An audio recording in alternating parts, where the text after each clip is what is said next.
The LA Chargers quietly signed wide receiver Leon Johnson, and people are not talking about this guy because he was at a Division 3 school, and then for his senior year he transferred to Oklahoma State.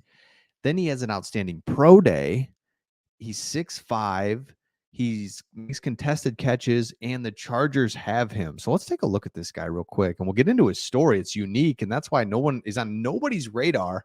And somehow the Chargers land this guy. So here's just one play that kind of shows what this guy's all about, where he's able to just go up, adjust all hands, and make a catch. And here's the deal: he's 6'5".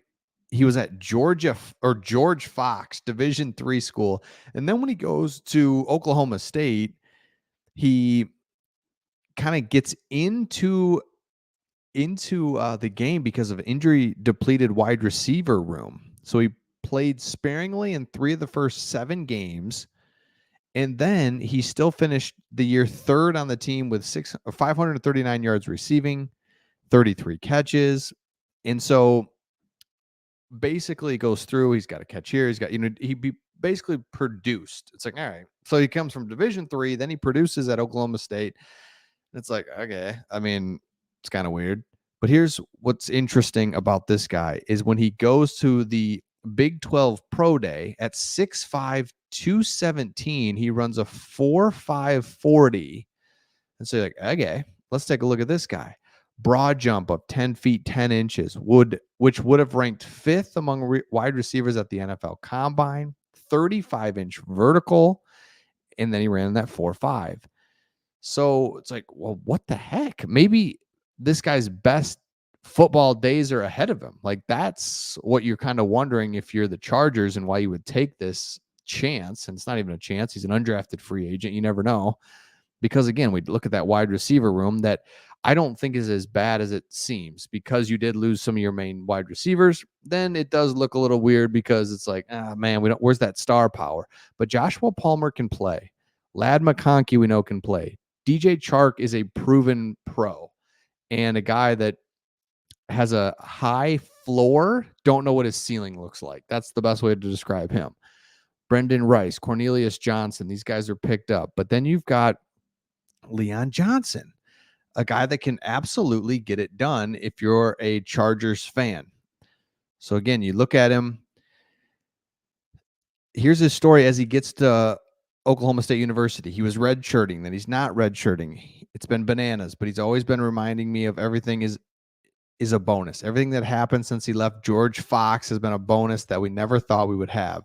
Johnson wants to be a math teacher and was considering a master's program to prepare for his career, but instead found the opportunity at OSU to further his education and play football too. So he had 539 yards, 33 catches like we were talking about.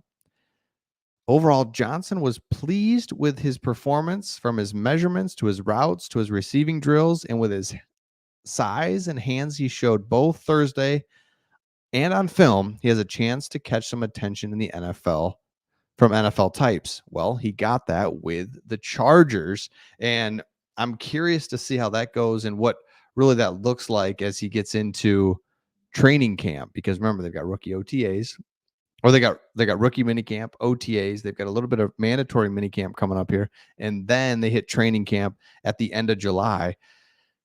It's like, I don't know, because again, here's what you're looking at here is some of the undrafted free agents. We looked at Willis Patrick, guard, Carson Barnhart. We really like those. A couple good tight ends. And then Jalen Johnson and Leon Johnson, we've highlighted. Jalen Johnson, same kind of build, but man, Leon Johnson the third, from Division 3 all the way to the Chargers, because of his 6'5", 217, and runs a 4.5. And it's something we have to absolutely keep an eye on. Now, another thing that we've been looking at, if you're a Chargers fan, is the defensive side of the ball. So we've talked about Joey Bosa, Junior Colson, Khalil Mack, Asante Samuel Jr., and Derwin James. And when we say we've talked about them, what we're talking about there is you've got star power defensively. Now, can you clean it up, play the right way, don't give up big plays? Then you've got something. You've got Thule here as well. And then also, where is he? Bud Dupree being a good defensive end, rush end as well. So there is some veteran power, there's star power on the defensive side of the ball. If you're a Chargers fan, that you think, man, if we can keep the defensive side of the ball from giving up big plays, keep us in games, and not have the offense constantly come out and just be behind, then the offense plays better. And now you're playing complementary football. And that's what Jim Harbaugh is so good at. So let me know your thoughts in the comments on this one. I'm really curious as we switch gears here. I'm going to pull up one other thing as we look at the Los Angeles Chargers and what they're doing this off season. Here we go. Hold on. Let's take a look at this. So Thule, if you kind of saw the mic'd up stuff with your new defensive coordinator, Jim Harbaugh, they were talking about Thule being all in, first in reps and being like ready to go. So the second year guy talked about what he wants to do this year and what he wants to get better at. And I think this is a guy, man, like we just said, you got the star power, you got the young guys, but there's these second year guys or these third year guys like need you, right? Need you to really step up. So Thule said, I think I'm going to the offseason. I had a good idea of what I needed to work on. I don't think it was hard to figure out what I needed to work on. Last season, he grabbed 4.5 sacks, 8 tackles for loss, and 12 quarterback hits. But he said, would just say my get off and my pass rush. I think a lot of people thought I had a good impact on the pass rush game, but I felt like I left so much on the field. I had a lot of opportunities to make more plays and didn't take advantage of it. Again, for the Chargers to be competitive and where they want to be, they need the veteran star players to be just that. They need guys like Thule to take that leap. You need Quentin Johnston to be like, dude, you're not terrible, right? Like, right? You're not going to drop crucial passes, like, right? You need him.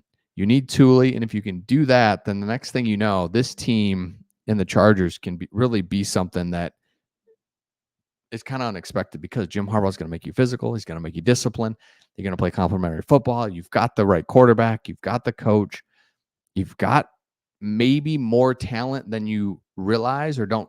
This team's just different. It's just different. I don't know if it's better or worse personnel wise. It's just different. And that's okay and just perfectly fine. If you're new to the channel, by the way, we're Detroit Lions fans, but we have this channel all about the Chargers. Because we're here in Michigan, we're following Jim Harbaugh.